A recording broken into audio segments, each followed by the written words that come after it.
Hello everyone, my name is Purnima Sharma. I'm PPT third year student. Welcome back to my channel Physio Aim. And for those who are new here, very warm welcome on my channel Physio Aim. Make sure you subscribe my channel and hit the bell icon. क्योंकि आप लोगों को हमारे channel पे physiotherapy से related हर information मिलेगी, चाहे आपके एडमिशन से रिलेटेड हो, गवर्नमेंट कॉलेज से रिलेटेड हो, प्राइवेट कॉलेज से रिलेटेड हो, कुछ भी हो। आपको फिजियोथेरेपी को लेके जो भी इनसिक्योरिटीज हो आपके दिमाग, जो भी आपके दिमाग में मिथ चल रहे हो फिजियोथेरेपी से रिलेटेड फालतू के जो लोग भर देते हैं, तो आपको हर चीज का सोल्यूशन, हर चीज की क्लैरिटी मिलेगी बहुत अच्छे से हमारे चैनल पे फिजियो एम पे। So make sure you subscribe my channel and hit the bell icon. So finally हम लोग बात करते हैं हमारे आज के टॉपिक के बारे में। आज का टॉपिक है हमारा CU-CET। CU-CET और BPT में दोनों में कुछ कनेक्शन है? क्या लगता है आप लोगों को, दोनों में कुछ कनेक्शन है? बोलो, हमें तो पता ही नहीं, हमें नहीं पता, इसीलिए तो हम आपका वीडियो देख रहे हैं। बिल्कुल सही। अब मैं आपको बताती हूँ कि इन दोनों में क्या कनेक्शन है। वैसे मैं नहीं बताऊंगी, ये वीडियो लास्ट होते होते आप लोगों को खुद पता चल जाएगा। तो सबसे पहले हम बात करते हैं CU-CET है क्या? Central university combined entrance test. Full form है इसका central university combined entrance test. अब इसमें क्या होता है कि जितनी भी सेंट्रल यूनिवर्सिटीज हैं, जैसे आपने दिल्ली यूनिवर्सिटी का अलग टेस्ट दिया, आपने BHU का अलग टेस्ट दिया, ठीक है, इससे क्या होगा, आपके फॉर्म में भी पैसे जाएंगे और आपको बार बार इन जगह जाकर के भी अपना टाइम वेस्ट करना होगा, है ना। सो अब आप अपना टाइम सेव कर सकते हैं। पूछिए कैसे? बिल्कुल, आप अपना टाइम सेव कर सकते हैं, अपने पैसे भी सेव कर सकते हैं। वो ऐसे कि आप CU-CET, एक सिर्फ सिंगल CU-CET टेस्ट दे दीजिए और आपको आपकी रैंक के अकॉर्डिंग यूनिवर्सिटी मिल जाएगी। सो आप लोगों को बता देती हूँ BPT होता क्या है, बैचलर्स ऑफ फिजियोथेरेपी। ये हमारा 4.5 साल का कोर्स होता है। 4 साल हम पढ़ाई करते हैं और जो लास्ट के 6 मंथ्स होते हैं हमारे, वो हमारे इंटर्नशिप पीरियड होते हैं। गवर्नमेंट या फिर प्राइवेट हॉस्पिटल कहीं से भी हम अपना इंटर्नशिप कर सकते हैं। सो अब हम बात करते हैं कि BPT में एडमिशन कैसे होता है। BPT में एडमिशन होने के 3 तरीके, या तो आपको एंट्रेंस टेस्ट देना पड़ेगा, या फिर आपका मेरिट बेस्ड सिलेक्शन होगा, आपकी मेरिट जनरेट की जाएगी 12th के मार्कशीट पे, या फिर आपका डायरेक्ट हो जाएगा। आप बस गए और आपने अपना मार्कशीट पकड़ा दिया 12th क्लास का और आपका डायरेक्ट हो गया, ठीक है। जो आपका एंट्रेंस एग्जाम होता है पर्टिकुलर यूनिवर्सिटी के लिए, पर्टिकुलर कॉलेज के लिए, वो उन्हीं कॉलेज पे डिपेंड करता है, उन्हीं यूनिवर्सिटीज पे डिपेंड करता है कि वो आपका एंट्रेंस एग्जाम कैसे लेते हैं, या तो वो ऑनलाइन लेंगे या फिर वो ऑफलाइन लेंगे, ठीक है। उसी टेस्ट को लेके काफी लोगों के दिमाग में कंफ्यूजन चल रही है और सब लोग मुझसे पूछते हैं कि CU-CET के थ्रू BPT में एडमिशन होगा। सो इस क्वेश्चन का आंसर आप लोग को खुद वीडियो के लास्ट में मिल जाएगा। सो वीडियो पूरा शुरू से लास्ट तक जरूर देखिएगा। चलिए हम अपना वीडियो शुरू करते हैं।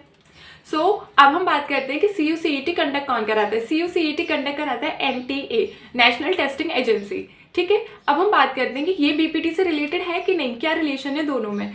सबसे पहले मैं आपको बताऊंगी कि जो हमारे सेंट्रल यूनिवर्सिटीज, जैसे BHU है, दिल्ली यूनिवर्सिटी है, जामिया मिलिया इस्लामिया यूनिवर्सिटी है, AMU है, अलीगढ़ मुस्लिम यूनिवर्सिटी, ये सारी हमारी सेंट्रल यूनिवर्सिटीज हैं। कि सारी सेंट्रल यूनिवर्सिटीज में BPT अवेलेबल है?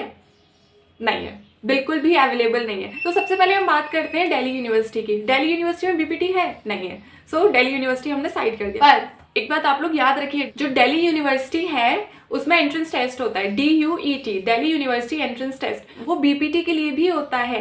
अब हम बात करते हैं कि दिल्ली यूनिवर्सिटी में तो है नहीं, तो फिर टेस्ट क्यों होता है? वो और कॉलेजेस के लिए होता है, जैसे Pandit Deendayal Upadhyaya national institute for person with physical disabled, ठीक है, तो वो इसके लिए अपना एंट्रेंस टेस्ट कराता है। इसमें हम बाद में बात करेंगे। नेक्स्ट हम लोग बात करते हैं AMU, अलीगढ़ मुस्लिम यूनिवर्सिटी।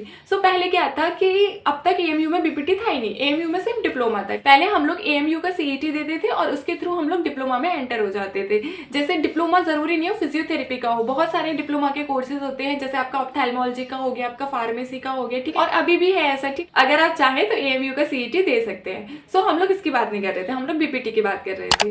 अब तक तो AMU में BPT था नहीं, लेकिन मैंने ऐसा सुना है कि इस साल से उसमें BPT आ गया है। लेट्स सी, हम लोग वेट करते हैं फॉर्म्स कब निकलते हैं और उसके अकॉर्डिंग हम बात करेंगे, लेकिन अभी तक कोई फॉर्म नहीं निकला है। नेक्स्ट हम लोग बात करते हैं जामिया मिलिया इस्लामिया की, ठीक है। मैं उस पर ऑलरेडी एक वीडियो बना चुकी हूँ, लिंक आपको नीचे डिस्क्रिप्शन में मिल जाएगा और ऊपर आई बटन में भी शो हो रहा है। जामिया खुद का CET कराएगा, खुद का CET, और अभी उसकी डेट नहीं आई है, मे बी शायद मार्च के लास्ट तक उसकी डेट आ जाए, तो अभी कोई कंफर्मेशन नहीं है, अभी नहीं कह सकते। इससे हमें एक चीज पता चल गई कि CU-CET हमारा नहीं होना BPT के लिए, जामिया में भी नहीं होना। नेक्स्ट हम लोग बात करते हैं BHU का, बनारस हिंदू यूनिवर्सिटी। इसमें क्या है, मैं आपको बता देती हूँ, 2021 जो अभी हमारा प्रीवियस ईयर में जो BPT में सिलेक्शन हुआ था, उसकी काउंसलिंग अभी हुई है। यहाँ आप लोग बिल्कुल करेक्ट सुन रहे हो, जो 2021 था उसकी काउंसलिंग BPT की अभी हुई है 2022 में, फरवरी में। आई थिंक 10 फरवरी के अप्रॉक्स हुई होगी, डेट शायद आगे पीछे हो सकती है, मुझे नहीं पता, बट फरवरी में अभी उसकी काउंसलिंग हुई है। तो आप लोगों को क्या लगता है, इतनी जल्दी फॉर्म्स रिलीज हो जाएंगे?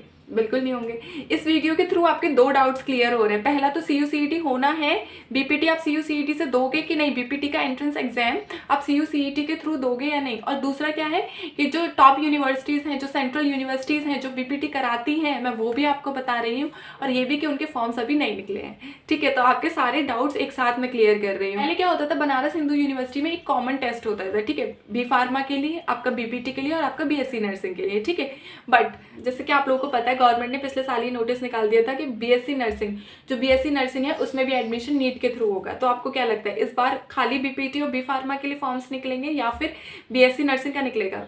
BSc नर्सिंग का बिल्कुल नहीं निकलेगा, वो नीट के थ्रू एडमिशन होगा। ठीक है, प्राइवेट कॉलेज का हम कह नहीं सकते। अब आपको क्या लगता है, बीपीटी के लिए फॉर्म्स आएंगे? अभी तो नहीं आने वाले, क्योंकि अभी काउंसलिंग हुई है, उन लोगों का जस्ट अभी सेशन स्टार्ट हुआ है और फिर से फ्रेशर्स वो लोग पहुंचा दें, ऐसा तो नहीं होगा। एक चीज और मैं आप लोगों को बता देना चाहती हूँ, जो BHU में बीपीटी है, बीपीटी BHU में एक सेल्फ फाइनेंस्ड कोर्स है, वो मेन कैंपस में आपको बीपीटी नहीं मिलेगा। ऑर्थोपेडिक डिपार्टमेंट में आपका बीपीटी का कोर्स चलता है वहाँ पे, क्योंकि वो एक सेल्फ फाइनेंस कोर्स है। ठीक है, और उसका फीस भी और सेंट्रल यूनिवर्सिटीज के अकॉर्डिंग थोड़ा महंगा जाता है। ठीक है, थोड़ा हाई रहता है फीस। हाई अगर आप लोग मुझसे पूछना चाहें तो मैं आपको बता देती हूँ कि शायद 50 के अप्रॉक्स तो उसका फीस रहता है, ये 50,000 के अप्रॉक्स, एग्जैक्ट मुझे नहीं पता, बट हाँ इतना रहता है। चलो हम लोग फीस की बात नहीं करते, हम लोग यहाँ पे एडमिशन की बात कर रहे थे। तो आपको पता चल गया जामिया में CET नहीं होना। AMU का अभी कुछ कह नहीं सकते, क्योंकि पहले उसमें बीपीटी था नहीं और अभी आया है, तो अब हम लोग वेट करेंगे उसके फॉर्म्स के लिए। नेक्स्ट हम लोग बात करते हैं BHU का। सो BHU में अभी काउंसलिंग हुई है, तो उस पर भी हम लोग कुछ नहीं कह सकते कि नेक्स्ट फॉर्म कब निकलेंगे। ठीक है, जैसे ही फॉर्म निकलेंगे मैं आपको बताऊंगी। ठीक है, आई होप इस वीडियो के थ्रू आप लोगों के बहुत सारे डाउट्स क्लियर हो गए होंगे। अब आप लोग मुझे बताइए, आप लोगों को क्या लगता है, मैंने बोला था ना लास्ट में आंसर आप ही लोगों को देना है। सो आप लोग मुझे बताइए क्या लगता है आप लोगों को, जामिया में CU-CET नहीं होना, ठीक है, AMU में CU-CET नहीं होना, अभी BHU में भी CU-CET नहीं होना है, और हमारा क्या रहेगा दिल्ली यूनिवर्सिटी, उसमें भी CU-CET नहीं होना। CU-CET उन यूनिवर्सिटीज़ के लिए होता है जिनमें सारे के सारे जो हमारे कोर्सेज हैं वो सब सेम हो। ठीक है, और आपका बीपीटी कोर्स कुछ यूनिवर्सिटीज़ में है, कुछ में नहीं है, तो उसके लिए CU-CET तो होगा नहीं। और जो भी चेंजेस होंगे, जो भी अपडेट होगा, मैं आपको बताती रहूँगी। ठीक है, अगर आपको कोई डाउट है, आपको कुछ भी पूछना है आपके करियर से रिलेटेड, फिजियोथेरेपी से रिलेटेड, तो आप कभी मुझसे पूछ सकते हैं। आप नीचे मुझे कॉमेंट करके पूछ सकते हैं, या फिर आप मुझे मेरे इंस्टाग्राम अकाउंट पर फॉलो कर सकते हैं, @physio मेरी ID है, और मैं हर बच्चे को हमेशा रिस्पॉन्स करती हूँ, बिना डरे बिना हिचकिचाहट के। आप लोग मुझसे पूछ सकते हैं मेरे इंस्टाग्राम ID पे, जो भी आपके दिमाग में चल रहा हो। ठीक है, सो मिलते हैं हम लोग नेक्स्ट वीडियो में। तब तक के लिए पता है ना क्या करना है, do like, comment, share and subscribe my YouTube channel. Don't forget to hit the bell icon. Thank you, जय हिंद।